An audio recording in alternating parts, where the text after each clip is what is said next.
You're listening to Guitar Talk with Dave and John.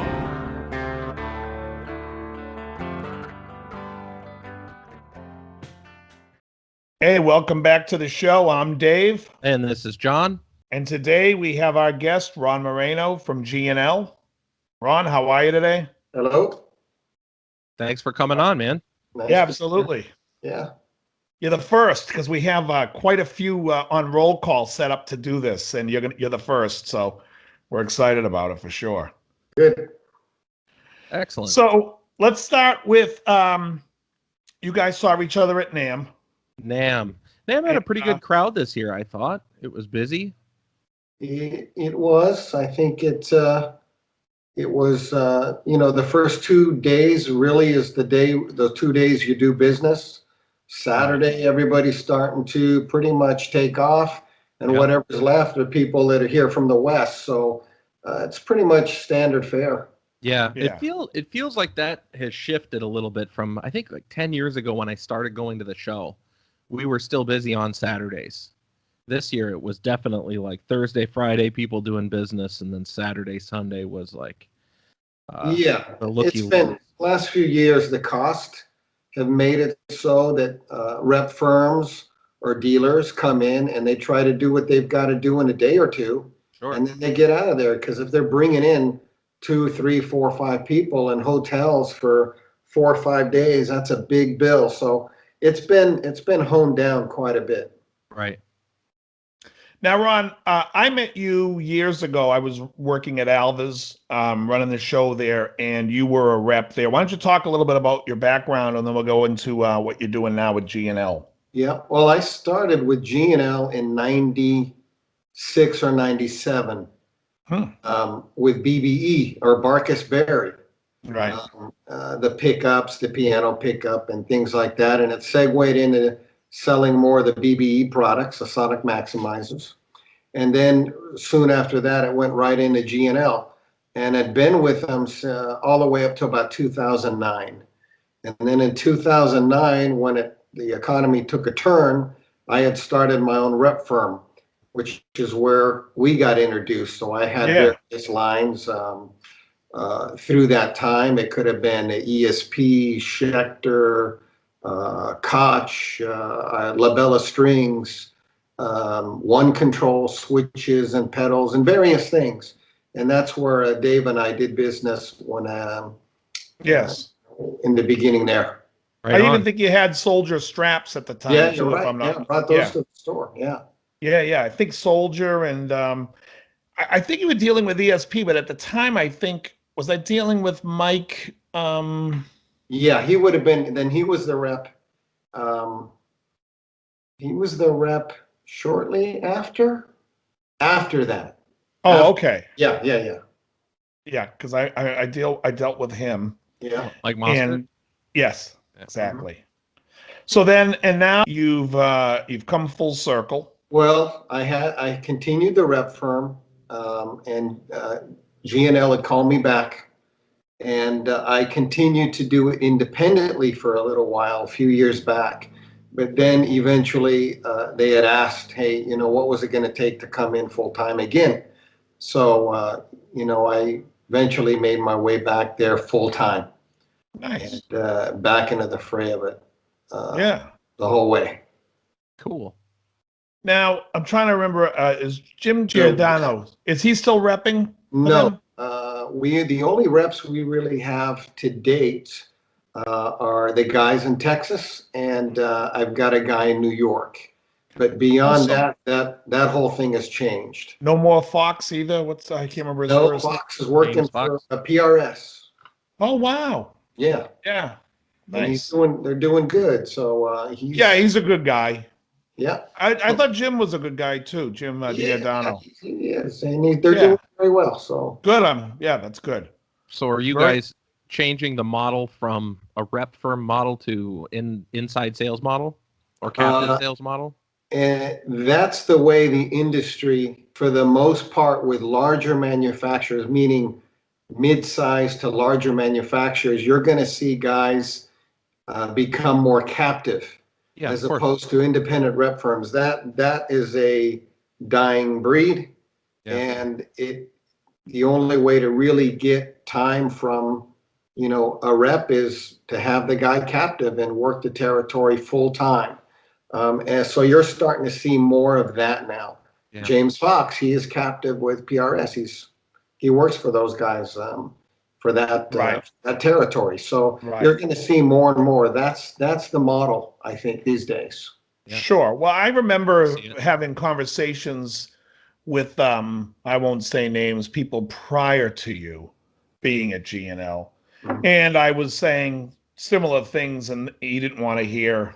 He thought, that it wasn't the way to go. And also, what they never had was they never had paper between people, artists, and I always thought that was a little bit on the wackier side. Yeah, it's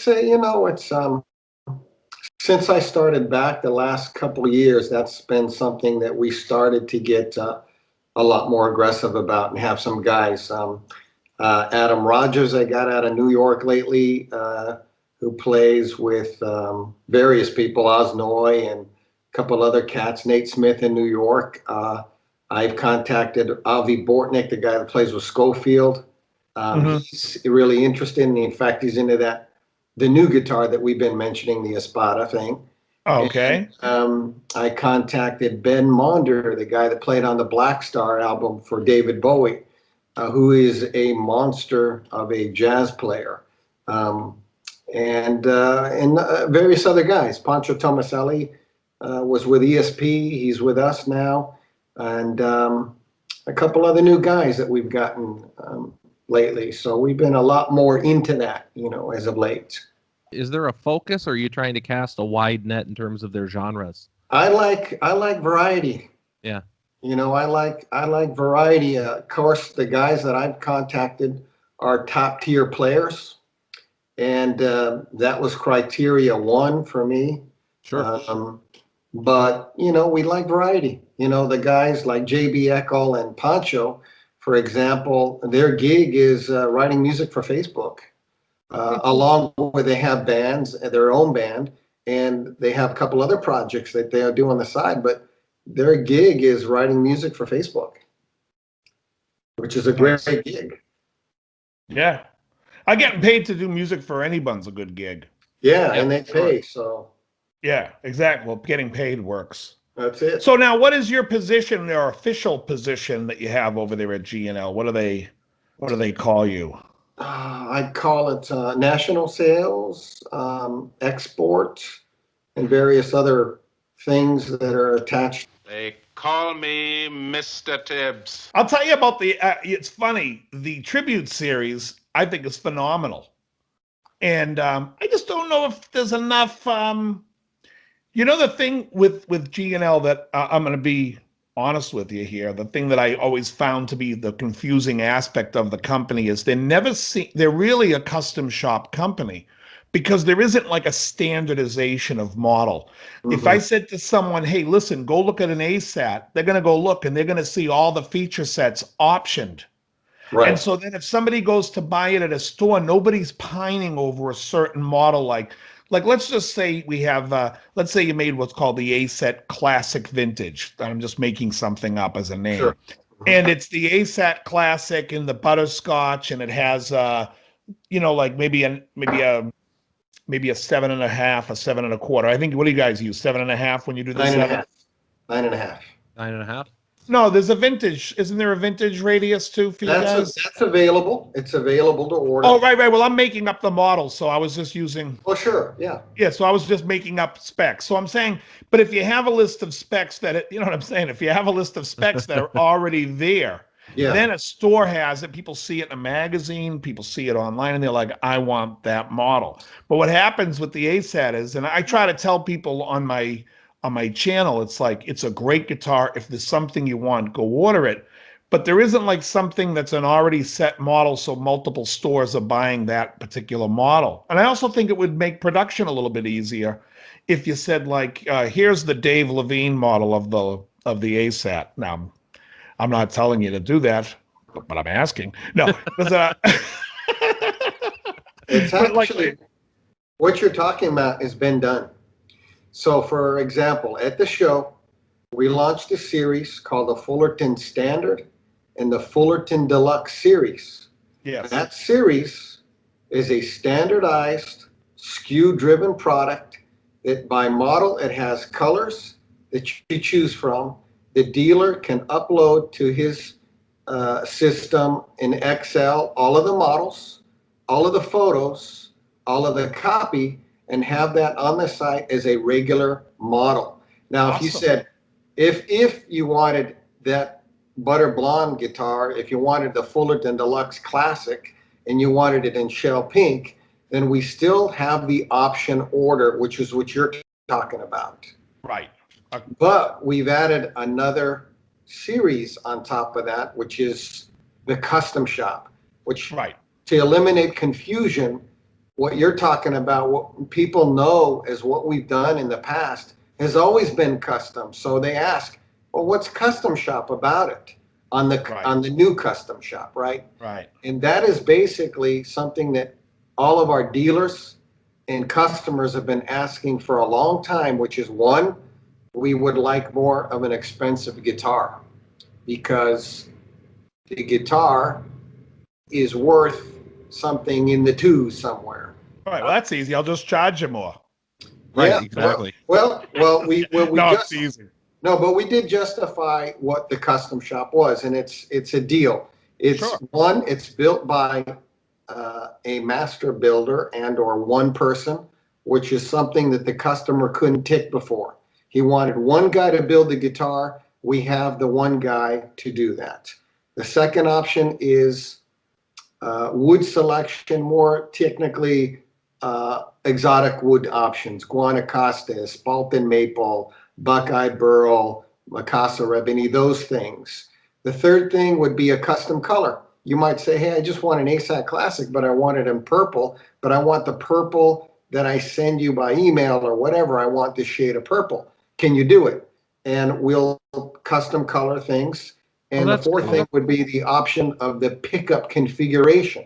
You might say, hey, I want two P90s and a single coil or something. Those four things are what are made up of now the custom shop. Right. That's good. Also, so I'm glad I'm predicting the past because you guys already do what I'm suggesting. Yeah, That's great.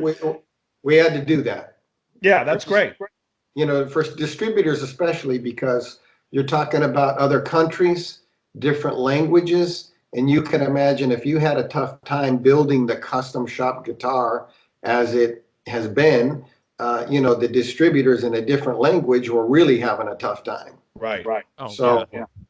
we've simplified that for everyone, and it's working out really well. Oh, I'm sure because it's basically, you know, then you have something to market. Because before the marketing, you don't really have anything to market. It's like, well, you can order what you want, but it's like you can't do the tease. You know what I mean? Like, here's a model. Look at this model. Isn't this lovely? And then people go, ooh, I want that. And they, you know, where somebody on YouTube goes and does, here's this ASAT. And then you have 15 people sitting there going, what are the features? What's the kind of neck is it? Whereas go to the site. Here's the site. Here's the specs. Go wild. And then the other thing is, you know, John and I on this show, Guitar Talk, we do a lot of talking about how, a lot of we call it kvetching. We complain a lot about companies that make the same model over and over again. Yeah. Whereas if you go to Fender, you're going to get there's 75 different Strats. Every one of them has a C neck, a shallow C or whatever with the same radius. And if you go to Gibson, everything has the exact same fret size, the same. And it's like, it'd be nice to see. And I bring this to you only because I know you're a stand-up guy and also a smart guy in the business. And it's like, that's something to be aware of, that people, it's like Fender, John Suhr, all these other Strat making and Tele making companies are all making the same vanilla flavored Strat. Mm-hmm. And it'd be nice for somebody to come out with, here's a big boat neck V Strat Legacy. Mm-hmm. I'd be pushing everybody. You gotta go. And here it is with stainless steel frets. And here it is with our MFD pickups. And before Steve Grom left, I hate to go sideways on you here, but before Steve Grom left, I said to Steve, G&L made me an ASAT Classic S. Mhm. And I said to them, this is the pickups I want you to put in it. And I sent them out the pickups. However, when I sent them the pickups, they sent them back to me and said it's already been made and shipped. And sorry, we didn't get to it in time. And I was like, all right, I'll do it myself. Wasn't a big deal to me. Yeah. But however, I got the guitar and I'm like, holy crap. I'm keeping these the MFDs are fantastic. Yeah. I'm keeping them in. So I kept good it pickup. and I've never changed it yet. I'm like, I don't need another set of the exact same pickups I put in my other guitars. These MFDs are great. So I went back to Steve Grom and I said, why aren't you making your own humbuckers? Make an MFD humbucker. It would look cooler. It would look sexy. And it would be a G&L branded humbucker. What are you putting Seymour Duncans in? And then, you know what I mean? And so I think that's something to think about maybe for the future is to make an MFD humbucker. We did. Also, Okay. You're really good at this deal. so You guys should also make guitars. Oh, you did that already? What the hell am I here for? what was it, last year we came out with the Doheny. Yes. And Doheny was, our jazz master or offset body. However, we weren't going to just put an Alnico, a single coil pickup in it and put the typical bridge and call it the jazz master that everybody else has. Right. Leo Fender would have gone out of his way and made an MFD single coil for the guitar, which we did. And it took quite the while to do because making an Alnico pickup as opposed to the ceramic formulation wise is not the same process. Sure. So we really had to trial and error. And at one time we were like, maybe this won't work. But after about the 7th rev, it really happened and it sounded fantastic. So we had the single coil version of the MFD with a PTB system and the dual fulcrum in that guitar, which made that guitar what it is. It had some of the most important elements were dealt with, and that guitar landed up being a killing guitar, which goes to customers like, what about the humbucker? Yeah. Well, we didn't have an MFD humbucker. So that went into play months and months after, and that took a while to get a handle on. And now we have the Doheny V12, which is the humbucker version of the Doheny. What's cool about it is it has a switch for each pickup. So you can have the humbucker in parallel, you can split it in the middle, and you can have it in series, one for each pickup, which Leo would have given you because he was the guy that gave you options. Right. And that's so it's a 4-conductor humbucker. Yeah, so it just allowed the player to have series, parallel, single, hum, but parallel and series. Whatever combination that you're working on in the studio that day or whatever it is, and the pickup sounds different than what you would have heard because it hasn't been done before. Now, let me ask you this question about that. Is there a neck version and a bridge version, or are you just winding them and putting the hotter one in the bridge? What's the deal with that? The bridge, of course, is a little hotter. But it's the same pickup, so Yeah. there isn't like, okay. Right. Yeah, it was just weird because I was checking my mail early and I didn't see what in there. John. We'll have to get you one to play. We'll have to. What's that?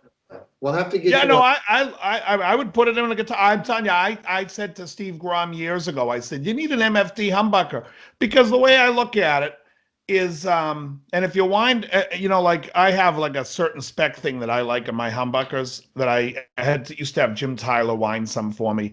And Steve was just like, yeah, it was some weird thing. He just was like, I guess he said it would take a little bit of R&D and he didn't really have the time for it. And maybe I was wrong about it, but he was like, I just thought it was something that would be cool, especially that G&L has something like on their site where someone heard the Doheny and was like, oh, that thing sounds killer. I'm going to get that humbucker.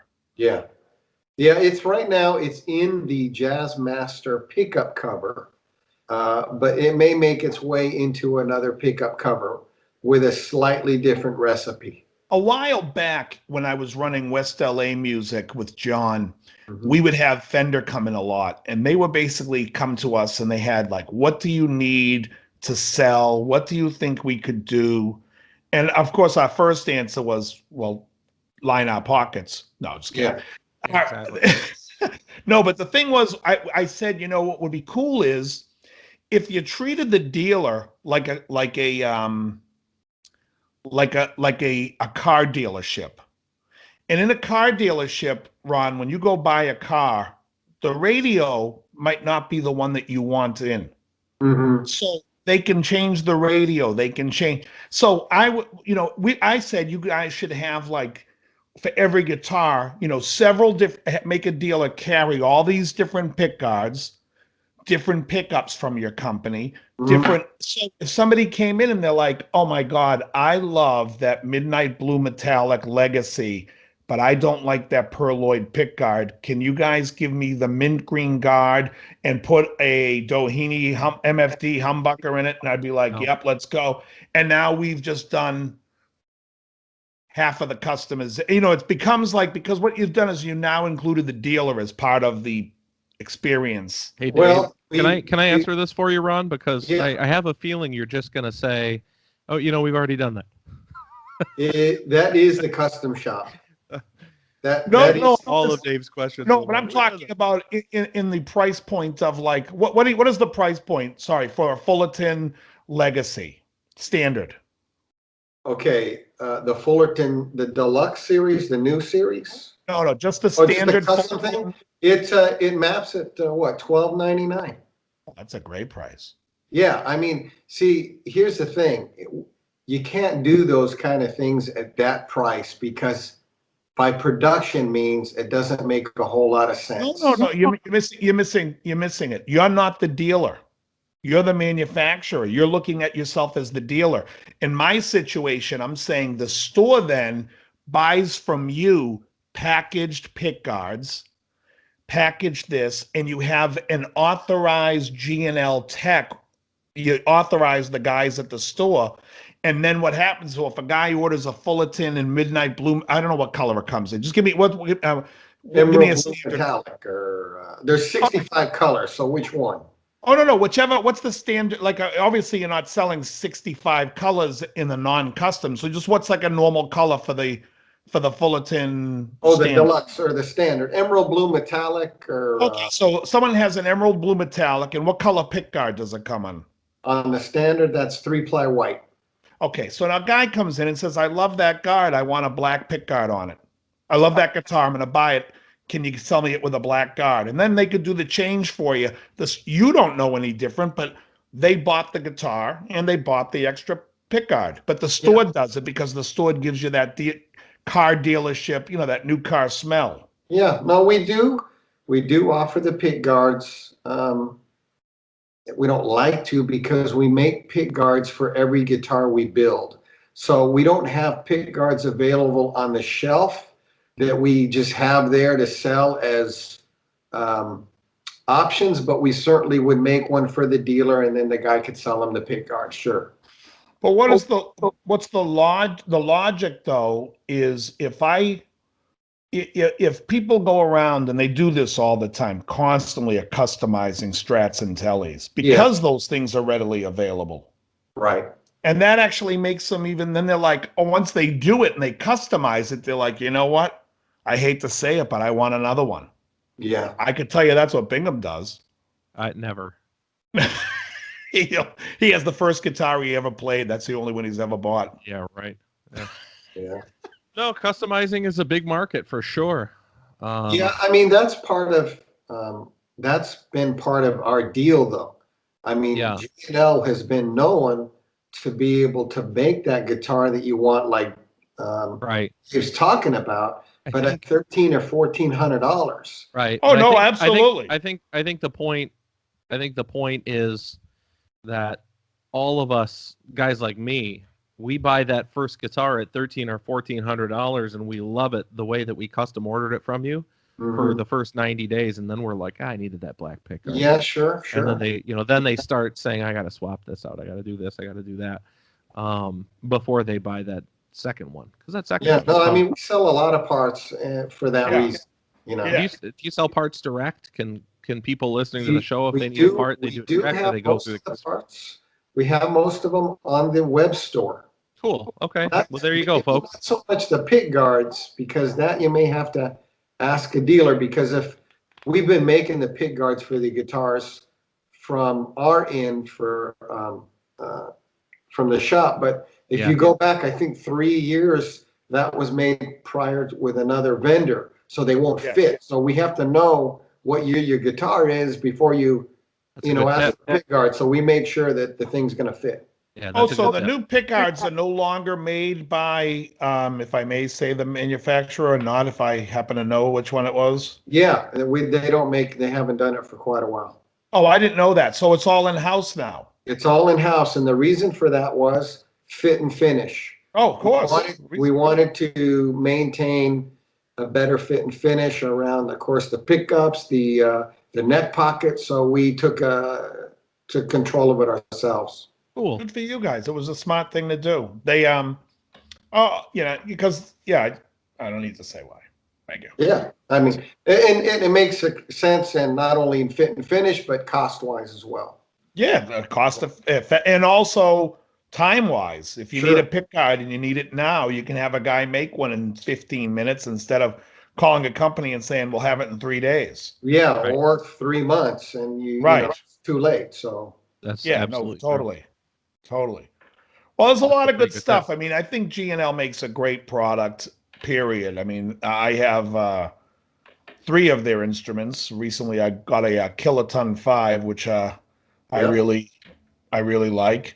And I have the ASAT Classic S, and I have an ASAT Tribute, which I got off a friend of mine that I've used. I don't know if you've seen it, but I used it on my channel. Like when I first started it, my buddy was like, you got to use this on your show. I'm like, all right. So I did a bunch of like Steely Dan stuff. It sounds great. It's got the same pickups, the MFDs. That's another thing that I think a lot of people don't realize, and we don't do a very good job in explaining it, is the pickups that you got in your Tribute are the pickups that we hand line in the factory.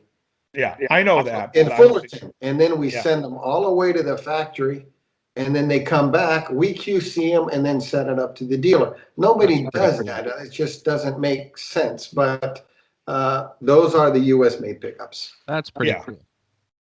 Now, they're great. There are a couple models that don't have the MFD. There are models that I make exclusive for a few dealers, and they have Alnicos, and those are not our pickups. And we just do those for more promo purposes and that. Sure. Now the MFDs are ceramic. Is that what I'm understanding from this? Yeah. I see. And do you know what the humbucker, what the resistance is that you guys are getting the pickups wound to? For the V12, I don't know offhand, but it wouldn't. I know where you're going with it, but it's not a very good comparison, because it doesn't AB well to an Alnico like that. You'd have. I understand the ceramics.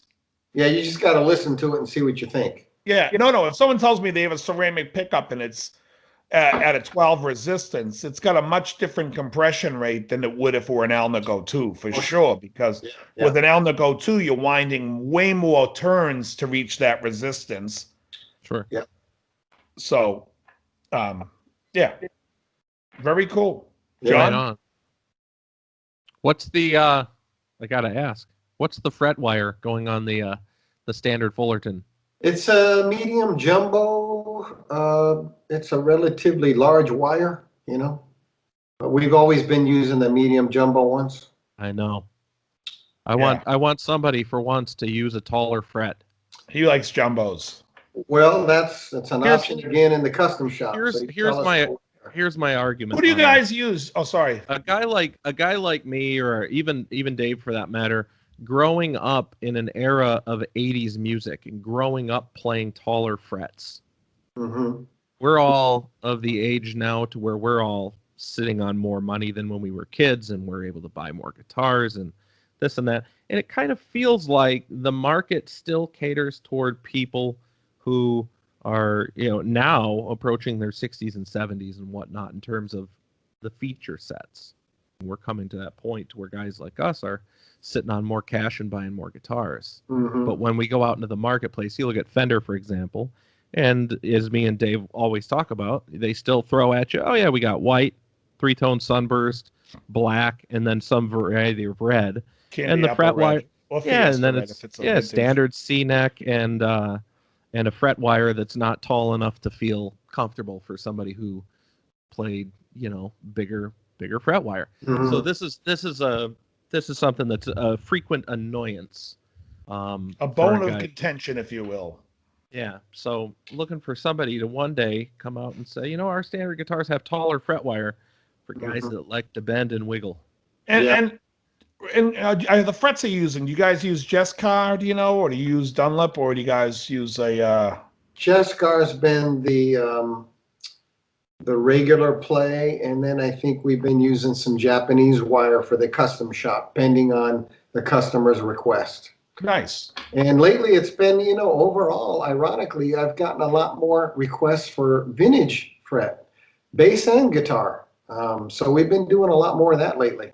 What happens is you've got everybody, as John has saying, is using either 6150s, which is a medium jumbo fret, and you have two camps of people. You have the guys who like the super jumbos, either 6100s, and then you have the guys who are like the Lee Scalars in the business who want the super short frets, like of the guitars of yesterday. Mm-hmm. And because there's just an overabundance of guitars that are in the middle of the road. And I think there would be if you're coming up with a series, a cool thing to do would be to make a vintage series and make everything be like the what do they used to call the frets on the Gibsons that the fretless wonder. The fretless wonders. Yeah, to make a guitar feel like a fretless wonder. Because for some, like I said, I remember Lee Scalar at the NAMM show when we were making basses years ago, and Lee Scalar came up, played it, goes, man, I love it. I'd probably buy something like this if it had baby frets on it. He likes them really low. Yeah, that's his thing. I mean, for the most part, I put the guitar in guys' hands, different people, and they weren't maybe used to the medium jumbo thing, but they really got into it, and liked it for a few technical reasons, So I think it's just up to the player and, adjustments and, Sure. I actually have stainless frets on one of my guitars from G&L. I have is that a factory option? It is. Well, they made it a factory option. Is it still a factory option? It's a factory option for the option order stuff and custom shop. That's fantastic. Oh, okay. Mm-hmm. Yeah, because it's great. And the medium jumbos actually feel like a taller fret than the regular standard medium jumbo on those stainless. Yeah, probably. And I think because they, whatever company that is that you're getting them from, I think the jumbos they might consider like 6000s, which is really like a huge bass fret. Yeah. So right on. Yeah, it plays great. It feels great. Is there any particular instrument that we've been talking about or not talking about that has been like incredibly successful for you guys over the last 5 years? That's really been kind of like a waving the flag for your company, or I should say pushing the flag forward? I'd say there's still probably the unsung hero that has grown up lately and gotten more popular is the ASAT Special. The ASAT Special. Oh, that's hollow? Fantastic. The regular is that the hollow ASAT, body? No, just the regular ASAT Special. It's having a renaissance right now. It's I think more people are finding out about that guitar, that particular pickup. In fact, Brian Kehoe from Dunlop, I think he's got one or two of those or something, but he's crazy about that guitar. But he should. I mean, it is a really fantastic guitar. Oh, it's great. It sounds different from like what everything that's vanilla in the rest of the market. It has its own thing. You know what's cool about that guitar is you can dial it back a little bit and get somewhat of a telly tone out of it, or you could push the thing hard and get an SG sound out of it. Yeah. And it's a very cool guitar. Nice. I loved when they came out with the walnut looking ones, the brown ones, Yeah, yeah, a couple of years ago. yeah. But yeah, In fact, I think we were talking to Jerry Cantrell, and we're thinking about maybe doing just a straight up special for him as a model. With his neck specs, of course, but just a straight up ASAT special. yeah, that'd be a good. It's his. Yeah, because I don't know if he had a Kaler on his, didn't he? The other one. That is his. That's the Rampage. Yeah, the Rampage. Yeah, Yeah, exactly. but that's a different thing for him. So Sure. he has about 3 different ones between the special, I think a classic, and then of course the Rampage, and I think he's got a double humbucking ASAT as well. Oh, okay. Just like a ASAT Deluxe kind of a thing. Mm. Well, see, to me, I think it would be good to go after more, like, I mean, if you got like one or two, I mean, obviously, I'm not telling you anything you don't know, but, one or two guys who's a household name obviously helps. And I remember like Tim McGraw was using your guitars years ago. Yep. There's a bunch of players out there that you think you could go after, especially in the country thing. A lot of good country guys that like the G&L ASATs. Yeah. And if anyone's watching this, look, I'd said this before. I'm not saying it just because Ron's on, but I've said this many times. They make one of the best value and the best version of a telly that's out there. And Absolutely. you know what else I think would be cool is to see like the ASAT, the special with the Bigsby. I think would be a cool guitar. We do that as an option, and we had one at the NAMM show, and that one sold in like our clear orange with an ebony board, black headstock with the Bigsby. That sold. Yep. Yeah, because I can imagine the Bigsby ones being, because that's a sexy guitar as it is. That's cool. I'm looking at the website right now, and I'm seeing Fullerton Deluxe ASAT Special. Is that the same thing we're talking about? It is. So it's a part of the Deluxe series if you guys are on the website or if you go to the website. Yeah, I'll clarify what the standard versus the deluxe is. The standard is, I believe, it's $9.99 map. It is a solid color. That is so good. $9.99 for an American guitar. It typically has a white pick guard or black pick guard.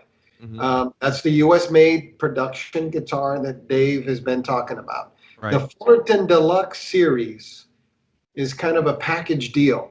You'll notice some with an ash body, a tortoise, or a pearl pick guard, and a vintage tint gloss as standard. Also, it's issued with the Tolex case.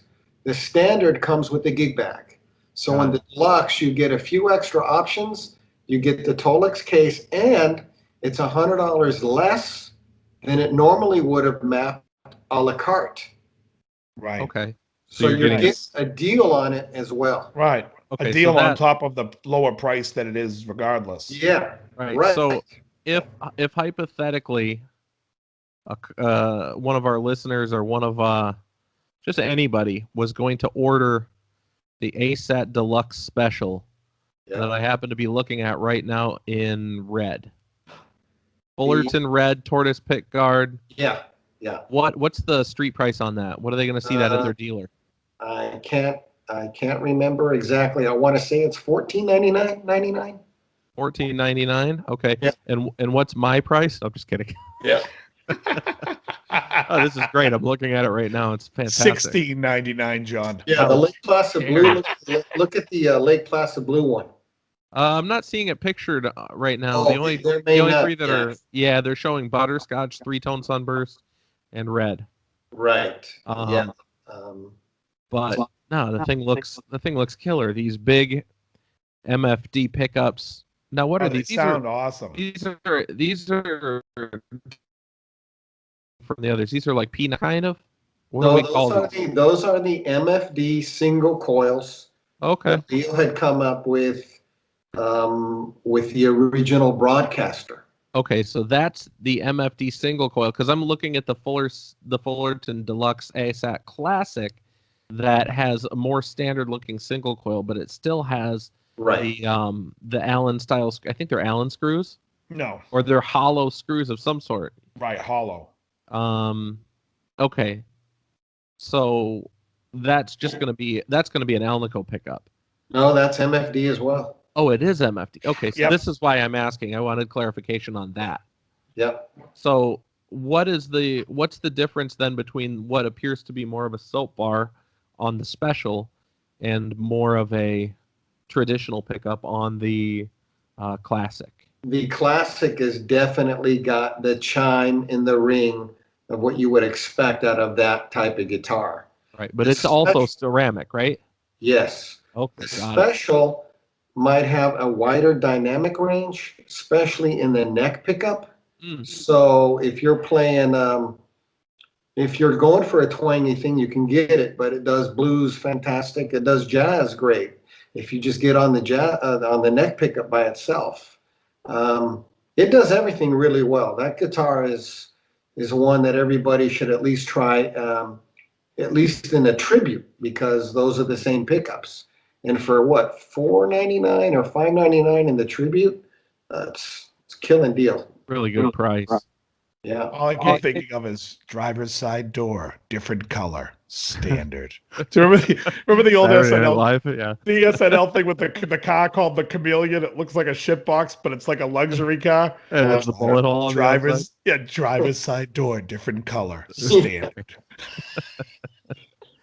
I remember they did that. They did that with the. Do you remember it might have been like a Cadillac commercial where they had the ball bearing rolling along the seams. Yeah, the Royal Deluxe. The guy they circumcised the baby in the back seat. The ride is stable enough for a boil to perform his circumcision. It's Unbelievable. perfect. Yeah. That's great. The Royal Deluxe. Hey, let me ask another question. Caribbean Rosewood fingerboard. I'm noticing you're calling something Caribbean Rosewood. Is that going to be like a Palfero or something? No, it's it's not Indian rosewood, which we have available still. Right. But it's what we decided to use in lieu of Indian rosewood due to the sidey situation. Right. And when we decided to use it, we thought it was a good alternative, but it wasn't till later that we really thought that, man, this is really much better than Indian rosewood. It's a little less porous. It's got more of a solid surface. It comes a little more figured. Some of it a little lighter, some darker, but some figured. Yeah, And I'm looking at the photos, and a lot of the photos look really good. Yeah, and it tends to be a little brighter than Indian rosewood. It's a little harder. So it really rings very well, and it feels great because it is less porous. And once you polish it a bit with the, when it gets on the polishing, it really lands up being a really nice board. I prefer it over Palfaro or Indian rosewood. If I had my choice, I'd go the Caribbean rosewood.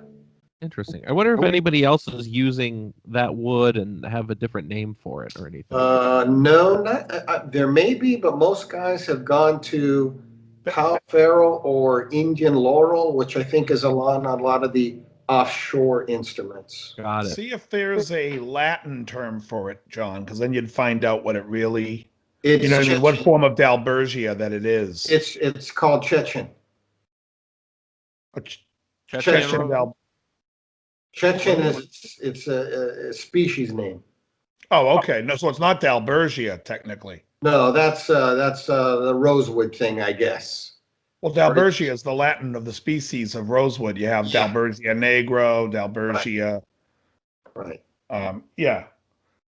What I would like is a guitar that has like the Dave, steak knife material. Yeah. Because you always have to ask. The scientific name is Metopium brownii. Something. I got nothing.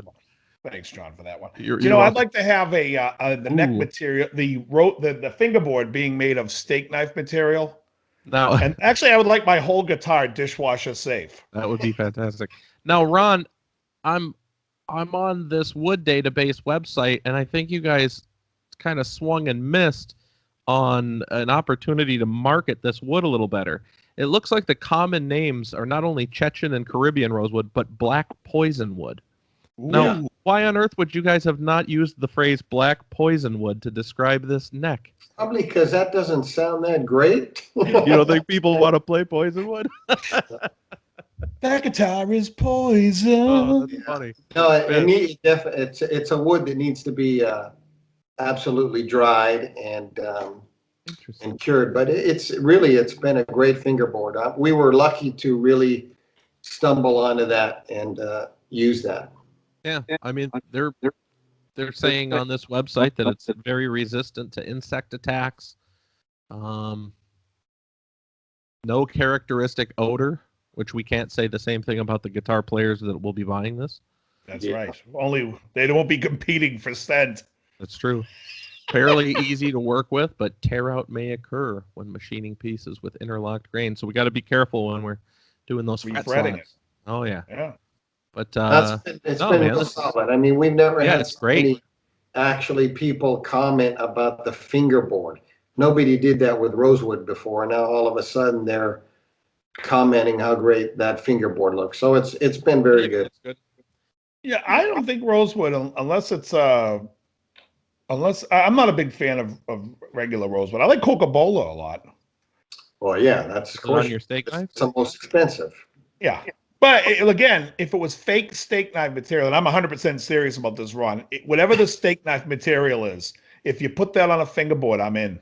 Yeah. I'm serious. I have no give a shit about what wood, as long as it looks good. The thing could be plastic. If it looks good, I'm in. Yeah. John will vouch. What was I don't- do you remember the Martin Jeff Tweedy model? No.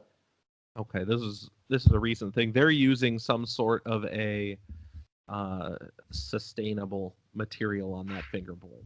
Yeah. And it looks like ebony, basically. It looks like steak knife material. Yeah. I can't yeah. remember Well, what it's called. Kramer was using that shit way Was he? back in the day, in the 70s. They were using Ebonol. Oh yeah, sure. Yeah. Yeah, I mean, it's good.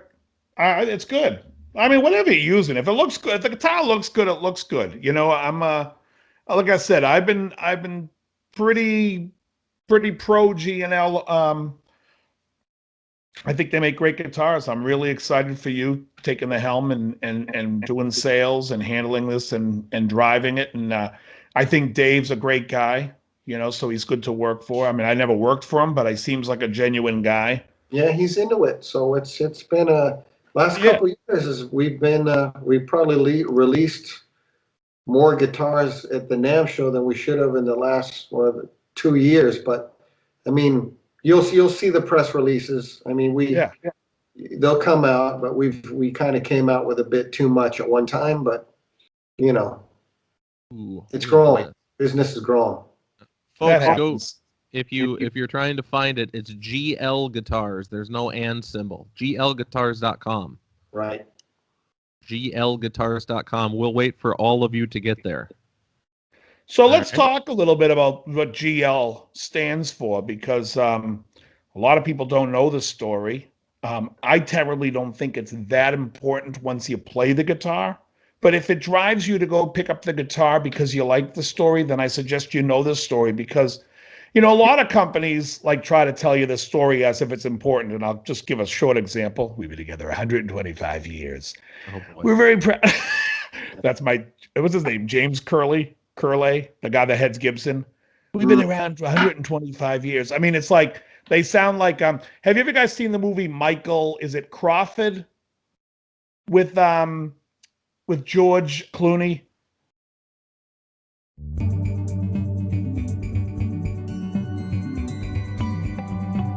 We find the seed. We shape the soil. We speed the harvest. We feed the planet. We are your partners at United Northfield. U-North. We grow your world together. So the story of G&L is a very interesting story. And do you want to elaborate more with that, Ron, so everyone here on the Well, show knows sure, a little bit about it? you know, Leo Fender sold the company in the 60s. He then took time and built his own company, or came on board as more or less as a consultant to Fender after that. And Right. Now, was he using the name CLF at that time? CLF Manufacturing? He had created a company name for that purpose to continue to come up with new ideas. Now, Right. many of those ideas maybe Fender didn't take because it didn't make sense to put money and time into new technology, as he was already coming up with new things constantly to also match what was happening with the music at the time. So eventually he gets into the 70s, he goes to Music Man, second company, and then his last company, 1980, starts G&L with George Fullerton, who they both worked at Fender together. And the two guys just decided, what can we do? What ideas could we take that Leo had already had, probably, since 1970 through the 70s, and evolve those ideas into 80, going into G&L. And it was because of a falling out with Tom Watson that they had that opportunity, because I believe him and Tom were fighting about QC or something in the paints. I remember hearing something about There that. was a lot of, there over that era, there was a lot of people coming in and out, and a lot of disagreements on not only the business aspect of it, but probably where the instruments should go. And I think there was a lot of people involved with that in terms of how it evolved. Right, or how it devolved. Yeah. Even, I mean, right. it landed up just, they just wanted to do their own thing in the end. Well, I mean, I think both companies ended up for the better. I think G&L got started. And also, I think Leo, like, he was vocal about some of the stuff that CBS did that he did not like while he was consulting, like the oversized headstocks he hated. And, but I do believe that he was probably, and this is just my estimation, that he was probably behind the 3-bolt. Because the early G&Ls all have 3 bolts, and so does all the early Music Man. Yep, that's right. Which eventually then went to 6. Music Man's went to six bolts, and some of the G&Ls went to 6 bolts. Which I think's a nicer design myself. It's a more stable, You can do it with 3 bolts, but why do it with 3 when you can do it with 6? Yeah. I'm calling you, Tommy boy. Get up here and. Yeah. That's right. I mean, over-engineered it, so. Yeah, no, I mean, and Leo had some great ideas. And that's what I always try to say to people, it's like, know the story that it comes from Leo Fender, but I don't know if Leo Fender's the end all be all. And I think that it's a good place to start, but I think G&L should take the ball and run. You know what I mean? Like, don't, no, I know you will. I know you will. I think that's, I think that's where Leo was coming from, is from his perspective, is like, well, now we're going to do what we wanted to do, and we're going to take that into G&L. We're going to come up with a new fulcrum. We're going to come up with a saddle lock fixed bridge. We're going to come up with the PTB system. We're coming up with the parallel series thing. Sure. Well, what I'm saying is, if you look at if you look at Music Man and you look at the Stingray, which is an iconic bass. I mean, it's effing iconic. It's on a ton of records. Yep. Anybody that was playing R&B in the 70s is using a Stingray. And then look at the Sterling, which is, they shaved it down. They made it a little sleeker looking. They made it a lot lighter. Yeah. They put a ceramic pickup in. I think they improved the bass. And to me, to take Leo's design, which they've already did change because they already made it years later, the 6 bolts, but they took his design and they were like, well, let's try to reshape it a little bit and make it a little nicer, re-engineer it. And I think that's like a brilliant place, because they still have the original model and pay respect to it, but they're taking the ball and they're running. And G&L did the same thing. Like I said, with the Kiloton, they have the 6 bolt, which Leo was putting 3 bolts in. And I just think it's a good idea to have that mentality of, listen, we know the story. That story will drive customers. But at the end of the day, you got to put a guitar in someone's hand, and the guitar is going to speak for itself. Right. Yeah, the Kiloton, for example, has what? It's single coil, parallel, and series. Mm-hmm. So, and it's passive, which is nice because most of the guys assume it's active, which a lot of the player guys didn't want it active. But because it's almost low impedance as is, it sounds great just the way it is, passive. Right. So I mean, it's just one of the designs, and the Yeah, magnetic. no, I think it's great. To me personally, I'll never hit that switch.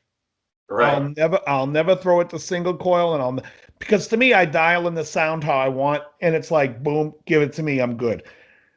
There's a lot of guys that get into the whole, and that's not me. But it's an option. It's there. It's built in, and I like the way you did it.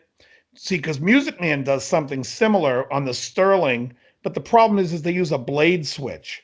Mm-hmm.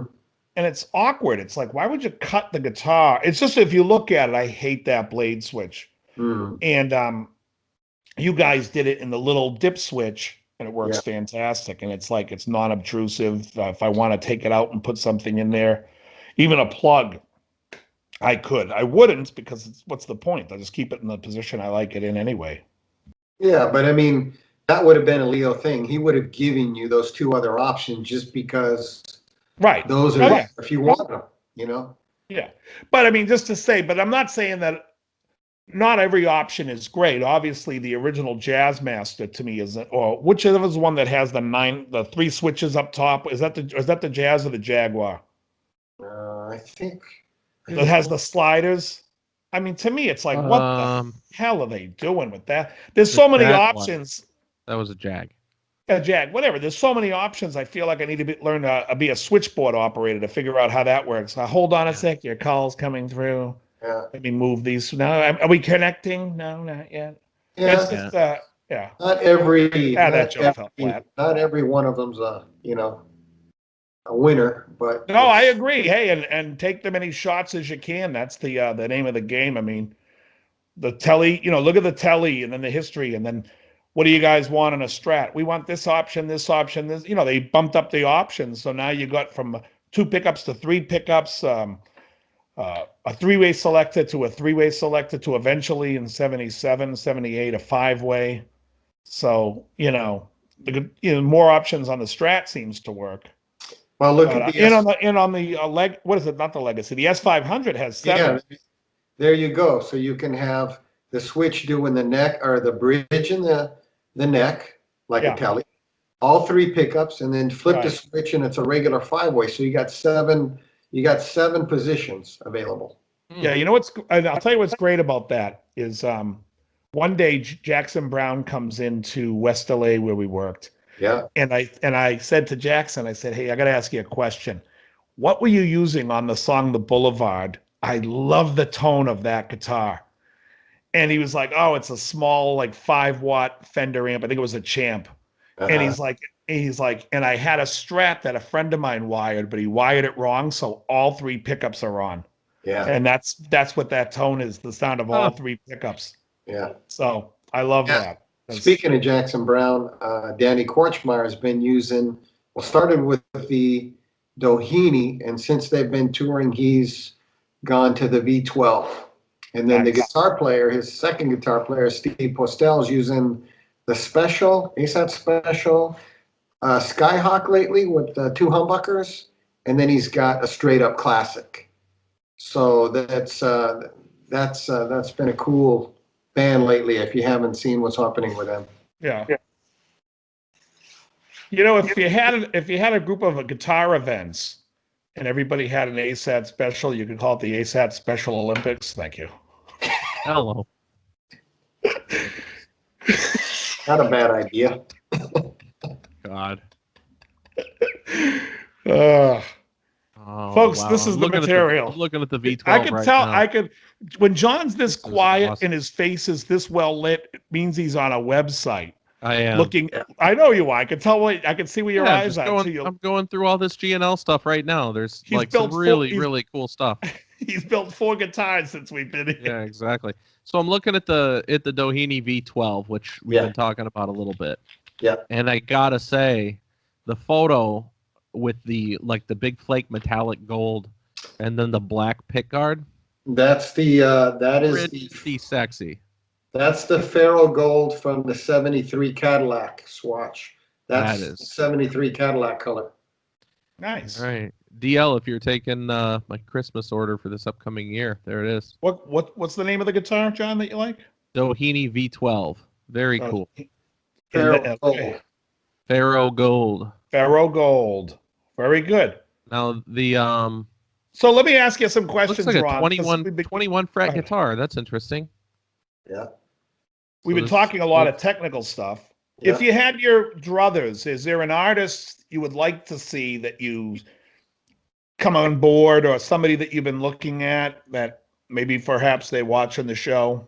I got a couple Maybe guys. perhaps they're on the show. I got a couple guys on the bubble right now that I can't mention right now because it's not official. But Okay. All right. but, Well, I thought I'd take a stab at it. but we're always looking, for somebody to sell some guitars, no doubt about it. And that would play the guitar. Obviously, I'm not interested in anybody that's not into it, playing the guitar. Oh, So, no, of course. And somebody that likes the guitar, sure. Yeah. No, we got a couple good guys lately, and I'll just tell you right now, if John, what's his name? John Mayer comes over here, guys, and then you Yeah. guys put out an ad saying it took you 2 years to come up with the design and you come up with a Les Paul, we'll fight. All right. Also, let's go. Now let's talk a little bit about some real stuff. What music? What have you been listening to music? What's in your car? What are you listening to on the way to work today? Well, I kind of went backwards a little bit. I went back to Miles and listening to Kind of Blue and kind of transcribing the horn solos. Wow. So that's kind of been my homework lately. My favorite is Bill Evans on that. Oh, yeah. On what's that song? Thank you very much. Yeah, so Yeah, what? he writes the intro to that, which is Yeah. the first 4 bars. Brilliant. Yeah. Oh, it's Wow. awesome. Awesome. You guys know this stuff. Oh, it's a great record. And Coltrane is on that I've heard- record too, isn't Yeah. I mean, I have that's heard that record before. it? I have to say, for my favorite jazz record, it's probably Giant Steps, which might be cliche, but I love Giant Steps and I love Countdown. I think those two songs. And I'm also a big Freddie Hubbard fan, which yeah, sure. Freddie is absolutely great. Not the 70s stuff that he's known for. I like the early Blue Note stuff. And what else? So what in the guitar world? By the way, you are a guitar player? No, but I'm into the guitar stuff pretty heavy because obviously we're into the development. A lot of the guitars that are coming out now, and always been into it pretty hard with the guitar stuff. Well, the reason why I ask is because I think for a guitar player, that's a great exercise, is to go go listen to some horn stuff Yeah. and transcribe it and learn it on the guitar and try to apply it in that sense, because it's a different avenue. It's a different sound altogether. If you play that solo on the guitar, it's an entirely different thing. But what a fantastic way to use 4 notes. Yeah. It's a lesson in itself, and everybody ought to go learn that just to get Yeah. that out of it. All right. I agree. I got one for you. Yep. Ron, what are you benching these days? No benching. I'm just kidding. How about your bench? Remember that Chris Farley sitting there and he's got the 2 stick legs hanging out? I'm thinking of Fred Ward from that dog show movie. Oh, How much do you think I bench press? Just go ahead, take a stab at it. Well, it's also in Boogie Nights. You first, and then we'll say it at the same time. That's funny. Um, So I see a Hofner bass behind you. Is that a Beetle bass? yeah. 'Cause I can only see a headstock. It's just one of I think it's a one from, is it Indonesia or something like that? It's one of the ones before they went to China, but just to get that sound, Cool. Yeah. you know. So what's your primary instrument if you're not a guitar guy and then you've got the bass back there? Are you a bass player? Are you a horn player? Bass has been the main instrument. Okay, gotcha. And okay. I've been working on a prototype lately, which will come out in the custom shop in the next month, I hope, which you'll see. But it's a take on between an L1000 and a P bass, and then some. All right. It's a little different thing. But the SB2 is a fantastic bass. The LB100 it kind of came back because of the whole P bass thing over the last couple of years has been the thing to be playing these days.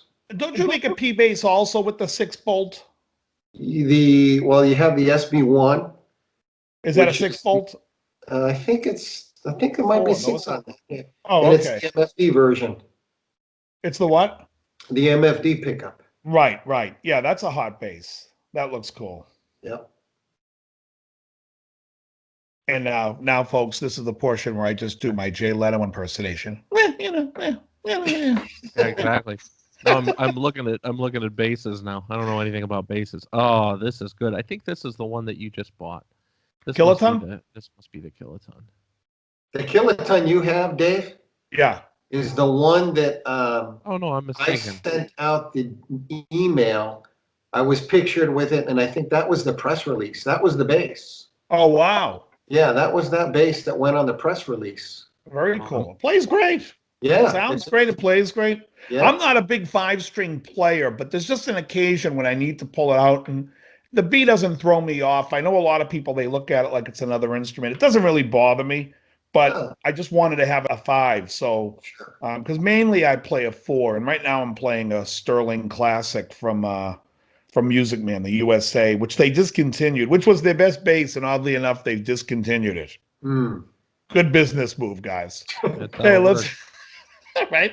Well, it's like it was like when Gibson stopped the Les Paul Classic. We couldn't keep them in stock, right? They were priced to sell, and they sold. Yeah, we're stopping those. Thanks. Yeah. Yeah. What are the 3 toggles on the L2000? The L2000, the first one is your pickup selector. Okay. So closest to the neck is your pickup selector. The middle one's your parallel series. Hmm. And the third one is the preamp off or passive. The middle Oh, is cool. on. That's And cool. then you go forward and it is the preamp on with like a upper mid boost. Oh, neat. So like a pick or something like that, it sounds really, really killing on. John is very interested in focused mids. Mids More, are that's more focused mids. I want to give people more opportunities to go to glguitars.com because this is cool. There's just a lot of stuff on here that you don't see every day because of as we talk about the vanilla of the industry. you gotta check There's out. You just should more check out features and cool stuff going on. Sorry, Ron, go ahead. check out the Facebook page because that's almost like a running catalog. So everything that we send to a dealer, we post and we Cool. tell Yes. you what it is.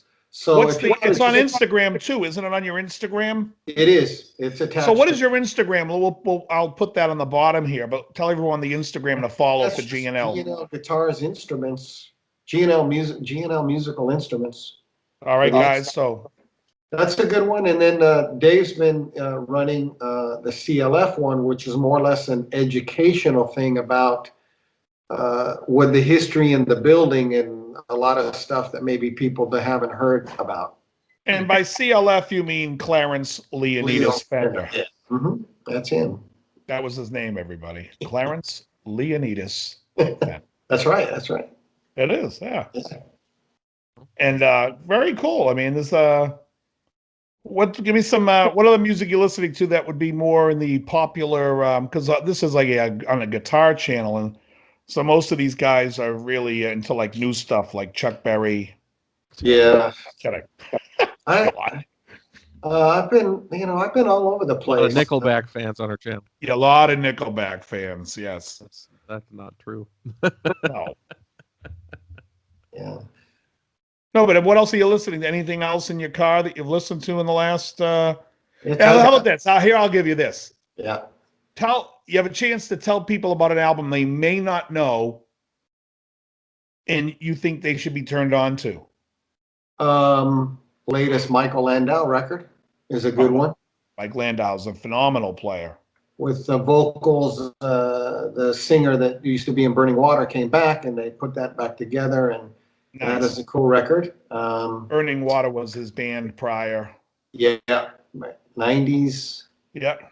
Um, It wasn't his guitar called Burning Water, the Jim Tyler guitar that they were yeah, making. yeah, does that as one model, of course. Yeah. Yeah, See, but folks, I'm not just a pretty face. Yeah. Yeah. Or I'm not a pretty face. That's what it was. That's my role on the program. ASAT Z3, ready to go. Yeah. Yeah, that one's a good one too. There's just so The many cool. Z3, is that like the Comanche? Yeah. That- Same that- pickup. This- Same pickup, different body. See, the thing that's fun about the G&L website is, as I've said already a few times, there's just so many different things on here. It's different. Yeah. Sure, and you can order anything with a V-neck, Anything stainless you'd like to thread. keep cool. Yes. I It's can keep soda in here. I just love the fact that I'm like going through the website and I roll across something that I haven't seen yet, and I'm like, yep, gotta get that. Gotta get Yeah. that. Yeah, there's Yeah. quite a bit in there. There's Dude. quite a bit in there. Yeah, I mean, it's definitely something that'll give you gas looking at it, the different guitars and whatnot. In fact, that's what happened, Ron, before I reached out to you, as I was looking. I'm always looking on like Marketplace on Fender at bases. And then I'm like, I Googled G&L, and all of a sudden I came up to, because I didn't realize you had like a blowout clearance page. And John, I don't know if you know that. You can go G&L, go to Google G&L clearance, and you'll get to their page of their selling guitars that either looks like stores ordered and canceled or didn't. And they're blowing, they have a great price on them. And Do you do B stock guitars, or do you avoid selling B stock? I think it's just on the web store, but they're guitars that are about, could be 3-4 years old. Like you say, a dealer may have had it, returned it. Okay. There's a handful up there like that. And I've been to the factory before, so I know exactly where you guys keep them in the case and off into that whole Yeah. cubby hole looking thing of all the guitars that go out. No, so I know it's great. It's folks, if you're looking to get yourself something as a treat, go to the clearance page and Oh, where is that? Where is that? Because I'm looking right now and I see things. You have to go to the web store. Oh, so you go to G&L Guitars web store. Yeah. all right, John is gonna. I'll play the whip around music while John looks it up. Yeah, we got to see online store. All right, folks, what are we buying? You see clearance? I see clearance. There you go. So you have parts in there. You have various lot of things. T-shirts, bodies, Yep. bodies in T-shirts. Yeah, and we don't always have parts available, but there might be something in there. Yeah, I see the instruments. They're right at the bottom, folks. You can score yourself a good deal. Come onto the website and buy some of this stuff. Come on down needs to Cal Worthington's. Ron Oh, needs to speaking lighten of- his load on these guitars. Speaking of come on down, I don't know if you guys heard about it, but we've been on the Price is Right a couple times with the V12. Oh no! Oh, really? Yeah, they're going to air it one more time, and they're doing Drew Carey? the V12. That's that Drew Carey. Yeah. Doesn't Adam Sandler produce that show? Wouldn't surprise me. Yeah, I think he does for some reason. Look up The Price is Right. I think it's a Happy Madison thing. Come on down. And why is Adam Sandler not playing one? Right. Yeah. He'd be the guy to play one, although he likes his Les Pauls. Yeah. More Pauls. More. So stupid. As long as you know it's dumb. Yeah, no, it is for sure. All right, so But there's a some night- sunburst. There's a Sunburst Legacy, 7.5 pounds, $12.99 maple fingerboard. Looks great. That is a Somebody buy USA it. instrument in the literally, you could put this up against any Fender custom shop, and you're getting it for what, $12.99? $12.99, yeah. And if you feel like you want to do something different and you want something for it, you'd still be under $2,000 if you ordered yourself something like that and got whatever neck shape you want, whatever fret variety you like. They just make a great guitar. And it's important to note that the guitar is plecked as well. Yes, all the guitars, I believe, are plecked. We that come hadn't out of that factory. mentioned that yet.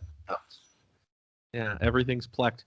What's a any idea what a pleck machine runs? Were you there when they purchase it? Runs on electricity. I'm Lot of curious. Yeah, I'm expecting it's going to be a couple $100,000. I'm just curious. Yeah.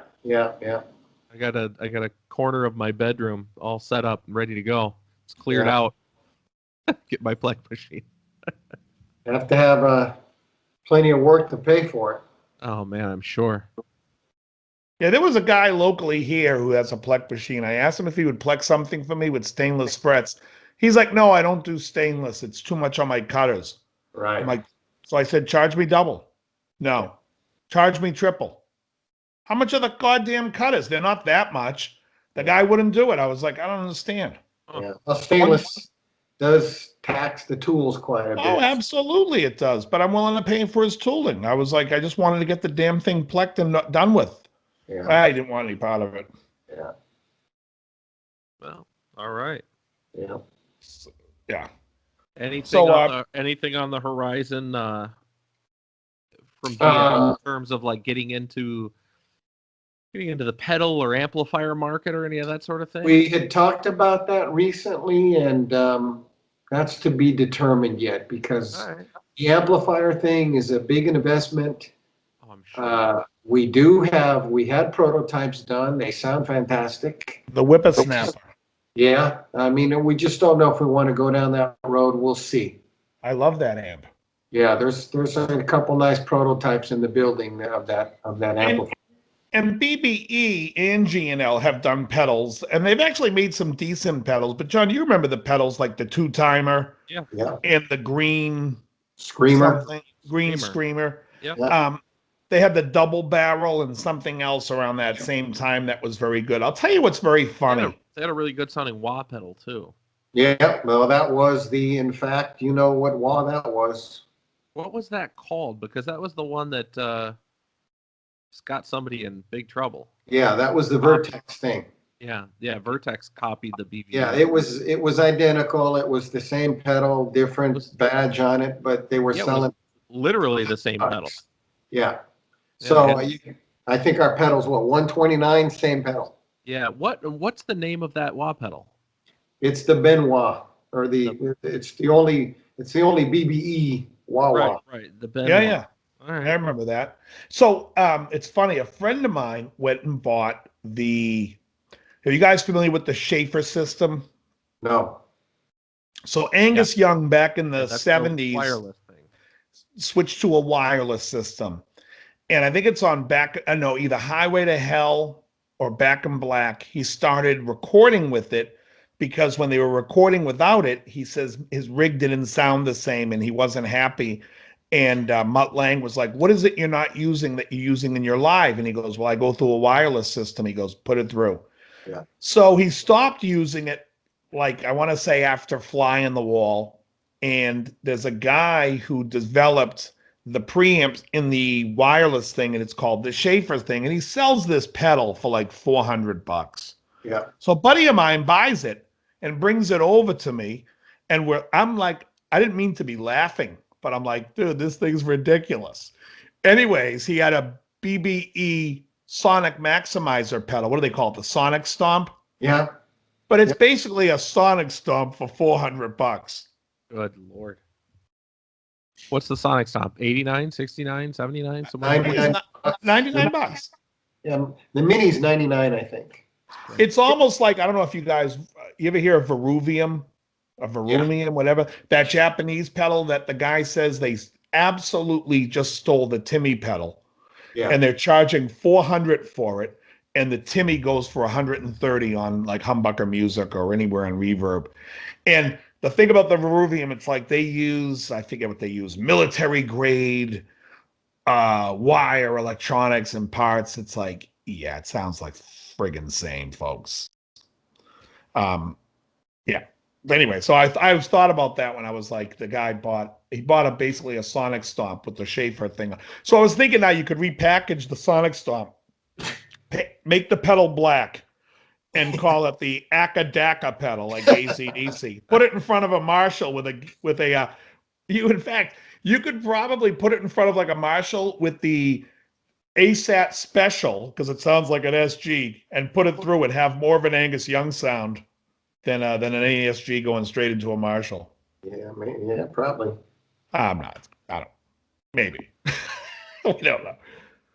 But anyway, so that's great stuff. So I'm really happy that the company is is doing well and moving forward. I kind of felt like there was a little bit of a stalemate going on for a while, just to be honest, because and I remember when you used to come by when you stopped working with G&L, you and I would always have G&L conversations at the shop about different things. And I knew you were with them before, but I didn't understand in what capacity. And I just remember that we talked about them being great instruments, and you were always really helpful about it if I had any questions about the G&L stuff or anything. And but it's good to see. And then I like I said, I thought it was kind of like it was sitting stale, that it was like just you can order custom guitars and it just wasn't really moving a lot. And I'd like to see now that I'm glad to hear that the Fullerton series standard and deluxe is there, that stores can order and people can get. The thing is, it's all about gas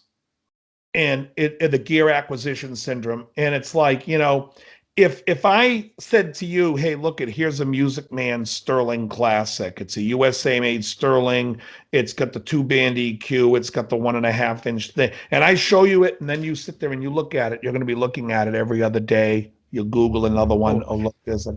And all you got to do is go to that website, and you'll start to get the gas. You'll get it. And I always felt like G&L was missing that, because I used to go to G&L's website, and I'm like, yeah, that would be cool, but it's not there. I'd have to do all the work and piece it together. And it's like, well, then I'm like, yeah, well, I'll order it, the part I want sometime down the road. And I think a lot of people do that. And when you have it already there, most people don't like to, I don't want to start any rumors, but musicians tend to be lazy.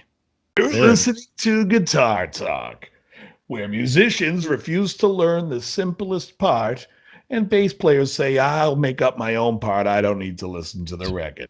So these are the people that are buying the instruments. The last thing you want them to do is be creative and have to piece the instrument together. Well, and some people don't want to bother with that. They know, they can take a look at a selection and go, that's it, and that's that for that person. And absolutely. Honestly, it just makes life a lot easier. And if you want it in a different color, we've done that as well. Makes life easier and production easier. It's a lot easier when you got the same thing to be making, and you can do them in runs. Yeah. Very good. Anything else from you, John? What do you got? Nothing. Stay tuned. Keep looking at that stuff, because we are going to be releasing the Skyhawk press release, the Skyhawk HH, the Doheny HH, which is just the humbucker version of the Doheny, straight up humbucker for those guys that just wanted a humbucker. And we've got some new bass stuff coming up. And so HH is not the Harry Hamlin model. No. It should be. So those models are coming out soon. Those are the ones so everyone pay attention and go back to the website and keep looking, because G&L is going to have some new stuff coming out. And then what is the Instagram again? The Instagram is, there's a couple pages. There's the G&L musical instruments, and then there's the CLF research page. Okay, so folks, add those to your Instagram. You could also find G&L on Facebook. Yep. And John, what is your Instagram? Bearded Guitar. Bearded Guitar at Instagram is his. Mine is my name at Dave Levine. Mm-hmm. And what else? Go check out the G&L web store. People like to call us and just ask questions, so we're there to answer questions. If you want to find out Ron's true bench press weight, give him a call. Yep. He loves talking about that. Ron, what do you have a social media that you would like to get people to follow you through, or if they have any questions directly? That pretty much covers that. I mean, if they get to those pages, they've got it all. All right. You've heard that here. So Ron does not want you bothering him.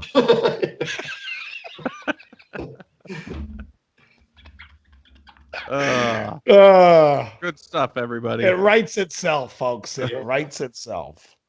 Ron, when that stuff comes out, we'd love to have you back on. Okay. And talk about the new guitars that you're kind of keeping hush hush about. Yeah, well, you know what? They're out. It's just the releases haven't been out, the official videos and all that. Sure. That's really what you're going to want to see, is to taste test it and get all the technical info on it. Sure. And maybe John, if you have a day, John can come down to the factory and see what's going on down there. Sure. Trip and fall into a machine. Yep, no problem. Yeah. Sounds good. All right. Yeah. Thanks a lot. Everybody Beautiful. is, Thank you, Ron. thanks, Ron, for coming on. Okay, man. Really appreciate your time. Okay. Everybody, as always, very good. Catch you later. Thank you.